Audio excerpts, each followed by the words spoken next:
Hello guys, అందరికీ నమస్కారం. ఈరోజు మనం ఈ వీడియోలో జావా బేసిక్స్ గురించి నేర్చుకోబోతున్నాం. ఎందుకంటే మనం జావా కోర్స్లో ఉన్నాం కదా. సో జావా కోర్స్లో ఉన్నాం కాబట్టి ఫస్ట్ జావా యొక్క బేసిక్స్ మనకు తెలిసి ఉంటే దాని తర్వాత ముందు వీడియోస్లో మనం నేర్చుకునేదన్నీ కూడా చాలా క్లియర్గా మనకు అర్థమవుతాయి. అవునా? సో అందుకోసమే ఈరోజు మనం ఈ వీడియోలో జావా బేసిక్స్ గురించి నేర్చుకోబోతున్నాం. సో జావా బేసిక్స్ అంటే నేను ఎలాంటి ప్రోగ్రామింగ్ ఇక్కడ టీచ్ చేయనండి మీకు, ఓకేనా? సో ఏ కోడ్ రాయడము సో ఇలాంటివన్నీ మనం ఏం చేయము, ఎందుకంటే మనం ఇంకా ఇన్స్టాలేషన్ కూడా చూడలేదు కదా జావాది. సో అలాంటివి ఏవి కూడా మనం ఇక్కడ చేయమన్నమాట. మరి ఏం నేర్చుకోబోతున్నాం అంటే ఈరోజు మన అజెండా ఇది. సో ఇక్కడ చూస్తే మీకు అర్థమైపోతుంది ఏం నేర్చుకుంటున్నాం అనేది.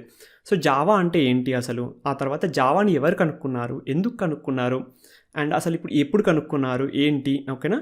సో ఇప్పుడు జావాని ఏ కంపెనీ మెయింటైన్ చేస్తుంది, అసలు జావా కనుక్కున్నప్పుడు ఏ కంపెనీ నుంచి జావాని రిలీజ్ అయింది. సో ఇవన్నీ మనకు జావా యొక్క పుట్టుపూర్వోత్తరాలు అనమాట, అవునా? సో ఇలా కొన్ని మనం బేసిక్స్ అనేది నేర్చుకుంటే రేపు ఎప్పుడైనా ఎవరైనా అడిగినా కానీ నువ్వేం నేర్చుకుంటున్నావు అంటే మనం క్లియర్గా ఆన్సర్ చేయొచ్చు. ఏం నేర్చుకుంటున్నావు అంటే జావా నేర్చుకుంటున్నాను, అసలు జావా ఏంటి అంటే చెప్పొచ్చు మనం ఈజీగా, అవునా? సో అందుకోసం మనకు ఫస్ట్ బేసిక్స్ అనేది తెలిసి ఉండాలండి. ఏ ప్రోగ్రామింగ్ లాంగ్వేజ్ అయినా సరే, అది ప్రోగ్రామింగ్ లాంగ్వేజ్ అనే కాదు, ఏ టూల్ నేర్చుకున్నా కానీ మనం బేసిక్స్ అనేది తెలిసి ఉండాలన్నమాట. సో బేసిక్స్ అనేది మనకు బాగా వచ్చి ఉంటే మనం కాన్ఫిడెంట్గా ప్రోగ్రామింగ్ లాంగ్వేజ్ కానీ ఏ టూల్ అయినా నేర్చుకోవచ్చు అనమాట, ఓకేనా? సో ఇప్పుడు మనకి ఇక్కడ జావా అంటే ఏంటి, అదేవిధంగా జావాని ఎవరు కనుక్కున్నారు, ఎప్పుడు కనుక్కున్నారు, దాని తర్వాత జావా యొక్క ఫుల్ ఫామ్ ఏంటి, మనం జావా అంటున్నాం కదా. సో జావా యొక్క ఫుల్ ఫామ్ ఏంటి, అండ్ దాంతోపాటు అడ్వాంటేజెస్ ఏంటి, జావా యొక్క డిసడ్వాంటేజెస్ ఏంటి. సో ప్రతి ఒక్క దానికి కూడా అడ్వాంటేజెస్ అండ్ డిసడ్వాంటేజెస్ ఉంటాయి కదా. సో దీనికి కూడా ఏంటి అని నేర్చుకుందాం. సో అదేవిధంగా different technologies available in Java. So జావాలో ఏమేమి టెక్నాలజీస్ మనకున్నాయి, అవి ఏమేమిటికి వాడుకుంటాము మనము. దాంతోపాటు కోర్ జావా అంటే ఏంటి, why is it so popular. So మనం మార్కెట్లో చూస్తే ప్రతి ఒక్కరు కూడా కోర్ జావా అంటుంటారు, అవునా? కోర్ జావా విత్ సెలెనియం అని చెప్పేసి కోర్ జావా నేర్చుకోవాలి, కోర్ జావా కోర్సెస్ 45 days ఇలా చాలామంది చెప్తూ ఉంటారు. అసలు ఈ కోర్ జావా అంటే ఏంటండి? సో ఈ కోర్ జావా అంటే ఏంటి మనకు? సో దాన్ని మనం అర్థం చేసుకుందాం, ఓకేనా? అది ఎందుకు మార్కెట్లో అంత పాపులారిటీ వచ్చింది కోర్ జావా అనే దానికి, మొత్తం జావాకి పాపులారిటీ ఉందా లేకపోతే ఓన్లీ కోర్ జావాకే పాపులారిటీ ఉందా, ఇవన్నీ కూడా నేర్చుకుందాం, ఓకేనా? సో స్టెప్ బై స్టెప్ మనం వెళ్దామండి, ఓకే? ఫస్ట్ మనకేంటి, what is Java. So Java అంటే ఏంటి మనకు? జావా అనేది ఒక ఆబ్జెక్ట్ ఓరియంటెడ్ ప్రోగ్రామింగ్ లాంగ్వేజ్ అండి. సో దీన్ని ఎందుకు డిజైన్ చేశారు అంటే ఎలాంటి అప్లికేషన్ అయినా సరే నువ్వు డెవలప్ చేయాలి అనుకుంటే ఈ ప్రోగ్రామింగ్ లాంగ్వేజ్ని యూస్ చేసుకోవచ్చు అనమాట, ఓకేనా? అండ్ ఇంకొకటి ఏంటంటే మనం ప్రీవియస్ వీడియోలో ఏం చెప్పుకున్నాము, ప్రోగ్రామింగ్ పారాడిగ్మ్స్ ఉన్నాయని చెప్పుకున్నాము, అవును? సో దాంట్లో మనకి ఏముంది, ఇంపారేటివ్ ప్రోగ్రామింగ్ అనేది ఉంది, డిక్లరేటివ్ ప్రోగ్రామింగ్ అనేది కూడా ఉంది, అవునా? సో ప్రోగ్రామింగ్ పారాడిగ్మ్స్లో ఇంపారేటివ్ ప్రోగ్రామింగ్లో మనకు ఆబ్జెక్ట్ ఓరియంటెడ్ ప్రోగ్రామింగ్ అనేది వచ్చింది, అవునా? స్ట్రక్చరల్, అదేవిధంగా ప్రొసీజరల్, అదేవిధంగా ఆబ్జెక్ట్ ఓరియంటెడ్ ప్రోగ్రామింగ్ అనేది వచ్చింది. అంటే జావా అనేది మనకి ఏ ప్రోగ్రామింగ్ పారాడిగ్మ్ని ఫాలో అవుతుంది అనమాట. ఇప్పుడు జావా వచ్చేసి మనకు ఇంపారేటివ్ ప్రోగ్రామింగ్ పారాడిగ్మ్ని ఫాలో అవుతుందండి, ఓకేనా? సో జావా వచ్చేసి ఇంపారేటివ్ ప్రోగ్రామింగ్ పారాడిగ్మ్ని ఫాలో అవుతుంది and it is a object oriented programming language. So దీన్ని వచ్చేసి ఎలాంటి అప్లికేషన్స్ అయినా డిజైన్ చేయడం కోసం డెవలప్ చేశారనమాట, ఓకేనా? ఎలాంటి అప్లికేషన్స్ అయినా ఏంటి, మనకు మొబైల్ అప్లికేషన్స్ ఉన్నాయి, వెబ్ అప్లికేషన్స్ ఉన్నాయి, డెస్క్టాప్ అప్లికేషన్స్ ఉన్నాయి, అదేవిధంగా వేరే అప్లికేషన్స్ కూడా ఉన్నాయి, అవునా? సో మొబైల్లో రన్ చేసే అప్లికేషన్ మొబైల్ అప్లికేషన్ అంటాం. ఇప్పుడు వాట్సాప్ యాప్ ఉంది మనకు మొబైల్లో, సో దాన్ని ఏమంటాం మనం, మొబైల్ అప్లికేషన్ అంటాం, అవునా? సో అదే కాకుండా మనకు వెబ్ అప్లికేషన్స్ ఉన్నాయి. ఇప్పుడు అమెజాన్ ఓపెన్ చేసి మనం వెబ్సైట్ దాంట్లో ఏదైనా ప్రోడక్ట్ని పర్చేస్ చేస్తున్నాము, అవునా? సో అదేవిధంగా ఐఆర్సీటీసీ ఓపెన్ చేసి రైల్వే టికెట్ బుక్ చేసుకుంటున్నాము. సో ఇవన్నీ ఏంటి మనకు వెబ్ అప్లికేషన్స్ అనమాట. సో వాటితో పాటు మనకి ఇంకేమున్నాయి, డెస్క్టాప్ అప్లికేషన్స్. ఫర్ ఎగ్జాంపుల్ మీ సిస్టంలో చూస్తే నోట్ ప్యాడ్ అనేది ఉంది, అదేవిధంగా క్యాలిక్యులేటర్ అనేది ఉంది, అండ్ ఇంకా పెయింట్ అనేది ఒకటి ఉంది, ఎంఎస్ ఆఫీస్ అనేది ఉంది. సో ఇవన్నీ కూడా మనకు డెస్క్టాప్ అప్లికేషన్స్. ఎందుకంటే ఇవి స్టాండ్ అలోన్గా నీ సిస్టంలో ఉంటాయి.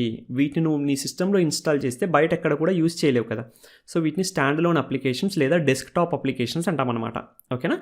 సో వీటన్నిటిని కూడా, అన్ని టైప్ ఆఫ్ అప్లికేషన్స్ని కూడా మనం జావా యూజ్ చేసి డెవలప్ చేయొచ్చు అనమాట. సో జావా అనేది అంత పవర్ఫుల్ అండి మనకు, ఓకేనా? సో మీరు ఒకవేళ జావా నేర్చుకుందామని డిసైడ్ అయి ఉంటే కంగ్రాచులేషన్స్, ఎందుకంటే మీరు ఒక కరెక్ట్ ప్లాట్ఫామ్ మీద ఉన్నారనమాట. సో నెక్స్ట్ మనకు జావా అనేది ఎవరు కనుక్కున్నారు, ఎప్పుడు కనుక్కున్నారు. సో ఇక్కడ ఒక పెద్ద ఆయన ఉన్నాడు కదా, సో ఇతనికి దండం పెట్టాలి మనం, ఎందుకంటే అతని వల్లే మనకు జావా అనేది ఉంది. ఈరోజు మనకి ఇంత పవర్ఫుల్ అండ్ బ్యూటిఫుల్ లాంగ్వేజ్ ఉంది అంటే దానికి కారణం ఎవరు అంటే ఈ పర్సనే అనమాట. తన పేరు వచ్చేసి జేమ్స్ గాస్లింగ్. తను ఈ జావాని నార్మల్గా ఒక రిమోట్లో ఒక ప్రోగ్రామింగ్ చేయడం కోసం యాక్చువల్గా కనుక్కున్నాడు. అంటే ఇలా వరల్డ్ వైడ్లో ఎంత ఫేమస్ అవుతుంది ఇలా అన్న ఒక అజంప్షన్తో తను కనుక్కోలేదు జావాని. తనకు ఒక చిన్న టాస్క్ ఉంది, ఆ టాస్క్ని ఫుల్ఫిల్ చేసుకోవడం కోసం ఒక ప్రోగ్రామింగ్ లాంగ్వేజ్ కనుక్కోవాలి అనుకున్నాడు. మైక్రో డివైజెస్లో అంటే మనకు రిమోట్ ఇలాంటివి ఉంటాయి కదా. సో వాటిల్లో తనకు కావాల్సిన టాస్క్ని ఫుల్ఫిల్ చేసుకోవడానికి ఒక ప్రోగ్రామింగ్ లాంగ్వేజ్ కావాలి అనుకొని దాన్ని డిజైన్ చేశాడనమాట. దాని తర్వాత అది చాలామందికి నచ్చింది. ఓకేనా, చాలామందికి నచ్చింది, ఈజీ అనిపించింది అండ్ పవర్ఫుల్ కూడా అనిపించింది. సో అందువల్ల ఫస్ట్ అతను కనుక్కోవడం వచ్చేసి 1991లోనే కనుక్కున్నాడు. కానీ దాని యొక్క ఫస్ట్ రిలీజ్, ఓకేనా, ఏదైనా ఒక సాఫ్ట్వేర్ను అఫీషియల్గా రిలీజ్ చేయాలంటే పర్ఫెక్ట్గా ఫీచర్స్ పెట్టేసి వెల్ డాక్యుమెంటెడ్ సాఫ్ట్వేర్ని నువ్వు రిలీజ్ చేయాలి. అవునా, అంటే ఎవ్రీథింగ్ కరెక్ట్గా ఉండాలి, బగ్స్ లేకుండా. అంటే ఉండొచ్చు, బగ్స్ కూడా ఉండొచ్చు, మనం ఫస్ట్ రిలీజ్ చేసిన తర్వాత కూడా బగ్స్ అనేది రావచ్చు మనకు, రైట్. బట్ మనకు ఒక వర్కింగ్ కాపీ ఆఫ్ సాఫ్ట్వేర్ అనేది ఉండాలి, అంటే ఫుల్ ఫ్లెడ్జ్డ్గా ఉండాలి ఏదైనా సాఫ్ట్వేర్ మనం డిజైన్ చేసినప్పుడు. సో అదేవిధంగా తను కూడా దీన్ని మొత్తం కంప్లీట్గా అంటే బయట ప్రపంచానికి ఇవ్వడం కోసం ఒక క్లియర్ వర్షన్ డిజైన్ చేయడానికి 5 years పట్టిందనమాట. ఓకేనా, 1991లో కనుక్కున్నాడు, కానీ 5 years టైం తీసుకొని దాని తర్వాత 1996లో జావా యొక్క ఫస్ట్ వర్షన్ని రిలీజ్ చేశారు. అప్పుడు ఏ కంపెనీ నుంచి రిలీజ్ చేశారు అంటే సన్ మైక్రో సిస్టమ్స్ అనే కంపెనీ నుంచి దాన్ని రిలీజ్ చేశారు. సో దాని తర్వాత జావాని యాక్చువల్గా ఒరాకిల్ కార్పొరేషన్ అనేది కొనుక్కుందండి. సో 2010 ఆర్ సంథింగ్ వరకు మనకు జావా అనేది సన్ మైక్రో సిస్టమ్సే మెయింటైన్ చేసింది. బట్ దాని తరువాత జావాని ఒరాకిల్ కార్పొరేషన్ వాళ్ళు అక్వైర్ చేసుకున్నారు. సో ప్రజెంట్ జావా ఎవరు రన్ చేస్తున్నారు? ఒరాకిల్ కార్పొరేషన్ వాళ్ళే రన్ చేస్తున్నారు. ఎందుకంటే వాళ్ళు అక్వైర్ చేసుకున్నారు కదా, వాళ్ళు అక్వైర్ చేసుకుని దాని డెవలప్మెంట్, మెయింటెనెన్స్, ఎవ్రీథింగ్ జావా వాళ్ళే చూసుకుంటున్నారు అనమాట, ఒరాకిల్ కార్పొరేషన్ వాళ్ళే. సో ఇప్పుడు జావా అనేది ఒరాకిల్ కార్పొరేషన్ వాళ్ళు మెయింటైన్ చేస్తున్నారు. ఓకేనా, సో ఇది మనకు జావా యొక్క పూర్వోత్తరాలు అని చెప్పొచ్చు. అండ్ ఇంకొకటండి, జావాకి జావా అనే పేరు ఎందుకు వచ్చింది? ఎందుకంటే యాక్చువల్గా దీనికి ఫస్ట్ జావా అన్న పేరు పెట్టాలనుకోలేదు, దీనికి ఓక్ అనే పేరు పెట్టాలనుకున్నారు. ఓఏకే, ఓక్ అనే పేరు పెట్టాలనుకున్నారు. బట్ యాక్చువల్గా దాని గురించి డిస్కషన్స్ వచ్చినప్పుడు, అంటే మనం ఏదైనా ఒక సాఫ్ట్వేర్ రిలీజ్ చేయాలనుకున్నప్పుడు దానికి పేరు పెట్టాలని డిసైడ్ అవుతారు కదా. సో దాని గురించి డిస్కషన్ వచ్చినప్పుడు అలా మాట్లాడుకుంటూ వాళ్ళు హాట్ కాఫీ ఒకటి తాగుతూ ఉన్నారనమాట. సో ఆ కాఫీ తాగే టైంలో వీళ్ళకి వచ్చిన ఐడియా ఏంటి అంటే జావా అని పెడదాము అని అనుకున్నారు. ఎందుకంటే కాఫీ యొక్క గింజ ఏదైతే, అంటే వాళ్ళు ఏదైతే కాఫీ తాగుతున్నారో ఆ కాఫీ అనేది జావా టైప్ ఆఫ్ కాఫీ అనమాట. అంటే మనకు జావా అనే ఒక స్పెషల్ కాఫీ బీన్ ఉందండి. ఓకేనా, సో అంత స్ట్రాంగ్గా జావా కూడా ఉంటుంది, అంటే ఆ కాఫీ తాగినంత స్ట్రాంగ్గా జావా లాంగ్వేజ్ కూడా ఉంటుంది, అంత పవర్ఫుల్గా ఉంటుంది అని చెప్పడం కోసం వాళ్ళు ఇమీడియట్గా ఓక్ అనే దాని నుంచి జావాకి మార్చారనమాట. ఓక్ అంటే ఏంటంటే, ఓక్ అనేది ఒక చెట్టు పేరు. సో ఈ జేమ్స్ గాస్లింగ్ తన ఇంట్లో కూర్చొని ఈ జావాని డెవలప్ చేసినప్పుడు 1991లో ఫస్ట్ దాన్ని కనుక్కున్నప్పుడు తన ఇంటి ముందు ఆ ఓక్ చెట్టు అనేది ఉందంట. సో దాన్ని చూసేసి తను ఓక్ అని చెప్పేశాడు. బట్ మార్కెటింగ్ చేయాలి కదా, మనం ఏదైనా సాఫ్ట్వేర్కి మార్కెటింగ్ చేయాలి అని అనుకున్నప్పుడు ఏంటంటే వాళ్ళు దాని నేమ్ అనేది చేంజ్ చేయాలనుకున్నారు. అప్పుడు వాళ్ళు ఫైనల్గా ఆ కాఫీ తాగుతూ ఆ పవర్ఫుల్గా ఉంది, స్ట్రాంగ్గా ఉంది కాఫీ అనేది, చాలా బాగుంది అన్న ఆ ఫీలింగ్స్ అన్నీ వచ్చి వాళ్ళు ఏం చేశారంటే మంచిగా జావా అనే పేరు పెట్టారు. సో ఆ కాఫీ బీన్ యొక్క పేరు మనకి జావా అనమాట. ఓకేనా, సో అందుకే మనకి జావా యొక్క లోగో కూడా ఎప్పుడైనా సరే కాఫీ, హాట్ కాఫీ లాగా ఉంటుందండి. సో అదే మనకు రీజన్ ఎందుకు లోగో అలా ఉంటుంది అంటే జావా అంటే ఒక కాఫీ బీన్ అనమాట. సో హాట్గా ఉండే ఒక బ్రూవరీ అది. ఓకేనా, సో అందుకోసం మనకు అలా ఉందన్నమాట name and logo. Okay, so దాని తర్వాత ఇప్పుడు నెక్స్ట్ మనకి ఏంటి, ఫుల్ ఫామ్ ఏంటి? జావాకి ఫుల్ ఫామ్ అనేది లేదండి. ఓకేనా, చాలామంది అడుగుతూ ఉంటారు, జావా అంటున్నారు కదా, జావాకి ఫుల్ ఫామ్ ఏంది అని అడుగుతూ ఉంటారు. జావాకి ఫుల్ ఫామ్ అనేది యాక్చువల్గా లేదు. ఎందుకు అంటే జావా అనేది ఏంటి, మనకు ఒక కాఫీ బీన్ యొక్క నేమ్. అవునా, సో కాఫీ బీన్ యొక్క నేమ్ పెట్టారు, కానీ దాన్ని ఒక ఫుల్ ఫామ్ లాగా వాళ్ళు యాక్చువల్గా అనుకొని ఏం పెట్టలేదు. ఒక కాఫీ బీన్ యొక్క నేమ్ని ఏదైతే వాళ్ళు తయారు చేశారో ఆ ప్రోడక్ట్కి పెట్టుకున్నారనమాట. ఓకే, సో దానివల్ల జావాకి ఫుల్ ఫామ్ అనేది ఏం లేదు. బట్ జావాకి ఒక స్లోగాన్ ఉందండి. స్లోగాన్ అంటే ఏంటి, మనం ఏదైనా ఒకటి ట్యాగ్ లైన్ అని చెప్తూ ఉంటాం కదా, ఇప్పుడు మనం మూవీస్ వస్తూ ఉంటాయి, మూవీస్కి కింద ట్యాగ్ లైన్ పెడుతూ ఉంటారు. అవునా, సో అదేవిధంగా జావాకి కూడా ఒక ట్యాగ్ లైన్ లాంటిది ఉందండి. అదేంటంటే right once and run anywhere అనమాట. అంటే నువ్వు జావా ప్రోగ్రామ్ని ఒక్కసారి రాసావు అంటే దాన్ని ఎక్కడైనా సరే రన్ చేయొచ్చు, ఏ ఆపరేటింగ్ సిస్టమ్ మీదనైనా రన్ చేయొచ్చు అనమాట. So right once and run anywhere అనేది జావా యొక్క స్లోగాన్. బట్ జావాకి ఫుల్ ఫామ్ అనేది ఏం లేదండి. ఓకేనా, and next advantages and disadvantages of Java. ఇది మనకి చాలా చాలా ఇంపార్టెంట్. ఎందుకు, ఏదైనా ఒక ప్రోగ్రామింగ్ లాంగ్వేజ్ కానీ ఏదైనా ఒక టూల్ కానీ మనం వర్క్ చేయాలని డిసైడ్ అయ్యామనుకో, ఫస్ట్ దాని యొక్క అడ్వాంటేజెస్ అదేవిధంగా డిసడ్వాంటేజెస్ నేర్చుకున్న తర్వాతే మనం దాంట్లోకి దిగాలి. అవునా, ఒకవేళ అడ్వాంటేజెస్ కన్నా డిసడ్వాంటేజెస్ అనేవి చాలా ఉన్నాయనుకో, అలాంటప్పుడు మనం ఆ టూల్ని పిక్ చేసుకోవడం కరెక్ట్ చాయిస్ కాదు కదా. అవునా, సో ఎలా అవుతుంది కరెక్ట్ చాయిస్ అనేది, ఎందుకంటే అడ్వాంటేజెస్ కన్నా డిసడ్వాంటేజెసే ఎక్కువ ఉన్నాయి. వాడడం కన్నా వాడకపోవడమే బెటర్ అన్న విధంగా ఉన్నప్పుడు నువ్వు ఆ టూల్ని వాడుకోవడం కరెక్టా కాదు. సో అదేవిధంగా ఇక్కడ మనం ఏ ప్రోగ్రామింగ్ లాంగ్వేజ్ అయినా ఏ టూల్ అయినా సరే నేర్చుకోవాలి అని అనుకున్నప్పుడు దాని అడ్వాంటేజెస్ అండ్ డిసడ్వాంటేజెస్ చూడాలండి.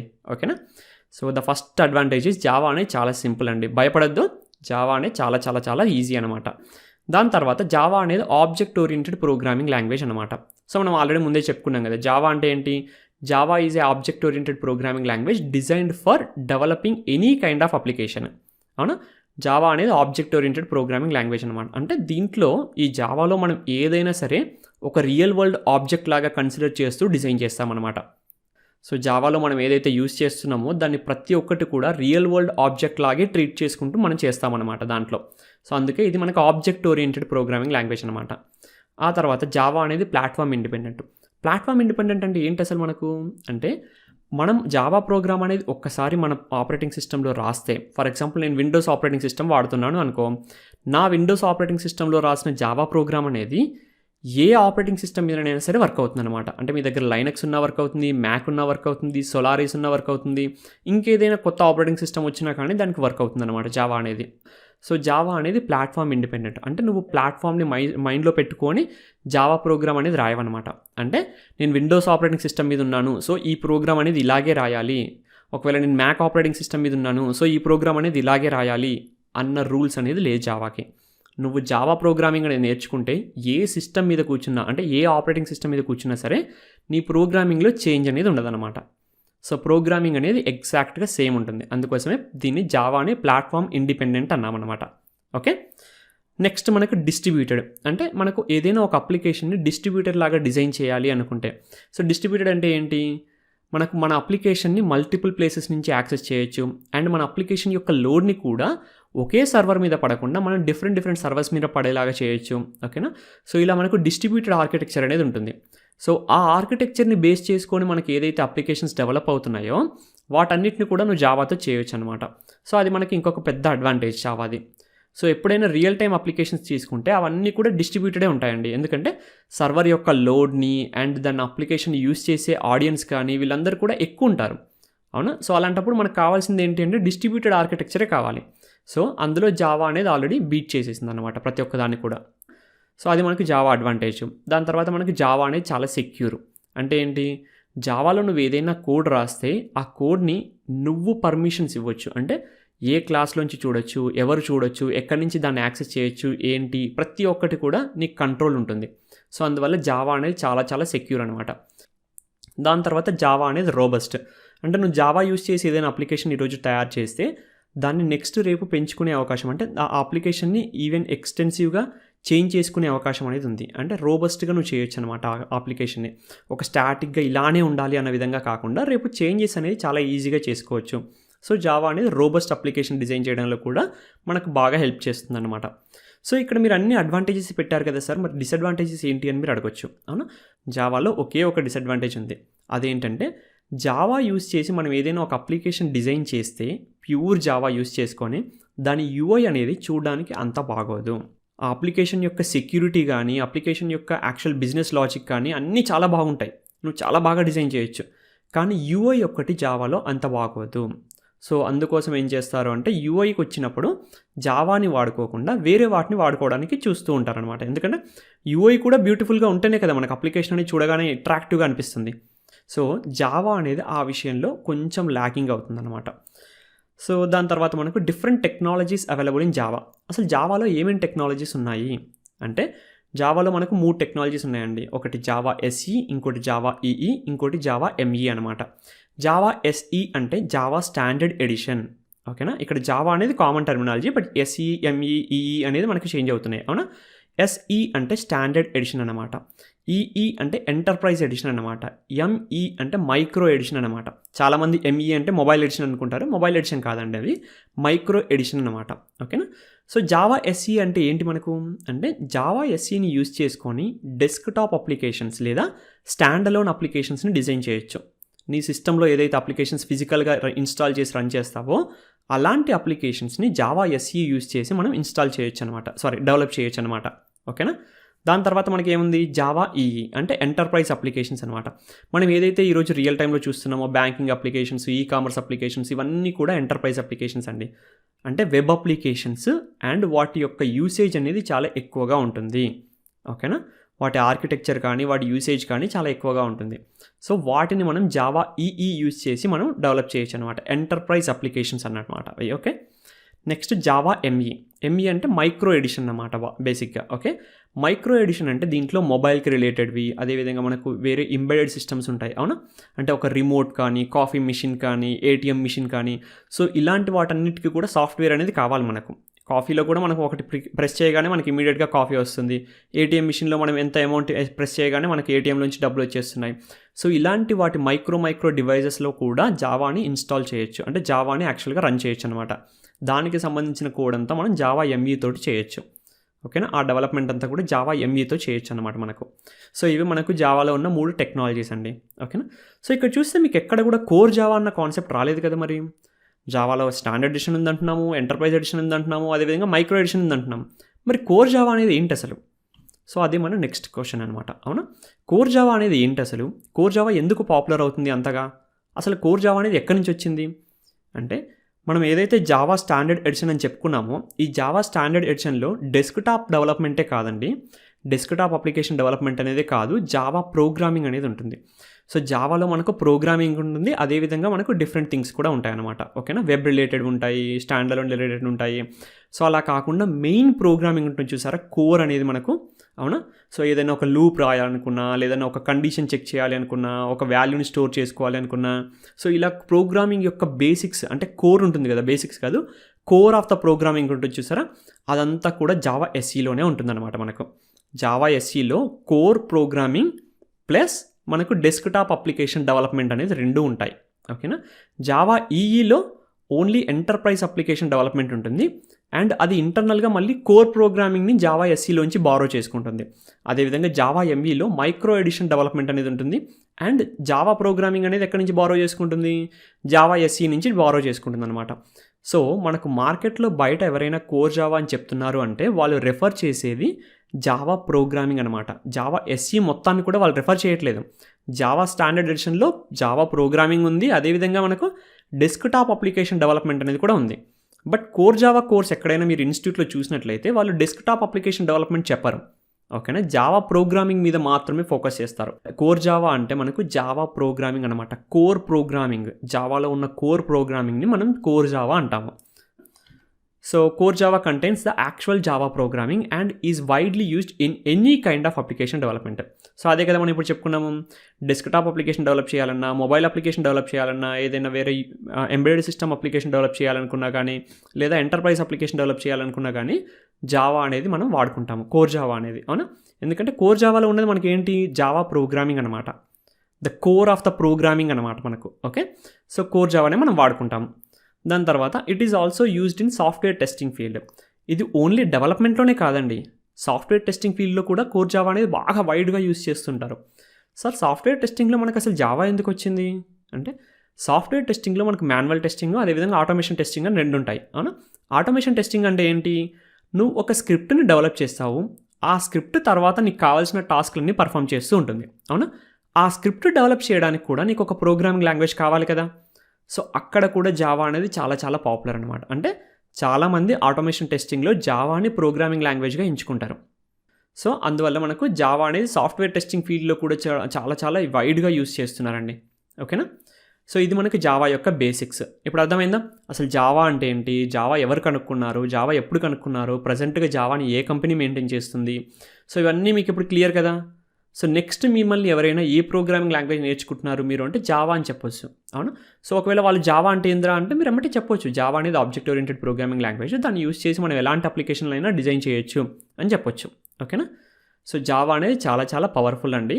సో మనం కంప్లీట్ జావా నేర్చుకోవట్లేదు ఈ కోర్స్లో, మనం కోర్ జావాని నేర్చుకోబోతున్నాం అనమాట. అవునా, కంప్లీట్ జావా అంటే Java SE, Java EE, Java ME అవన్నీ కూడా మనం నేర్చుకోవట్లేదు, మనం నేర్చుకునేది ఓన్లీ కోర్ జావా మాత్రమే. సో ఈ కోర్ జావాలో ఉన్న ప్రతి ఒక్క టాపిక్ని కూడా మనం కవర్ చేయబోతున్నాం. ఓకే, సో మీకు ఏమన్నా తెలియకపోతే డోంట్ వరీ అండి, మీకు ఏ టాపిక్ అయినా సరే కావాలి అనుకుంటే దాన్ని కామెంట్ సెక్షన్లో చెప్తే ఆ టాపిక్ మీద నేను వీడియో చేసేస్తాను. ఓకేనా, సో అదండి ఈరోజుకి జావా అంటే. Okay, thank you, bye bye.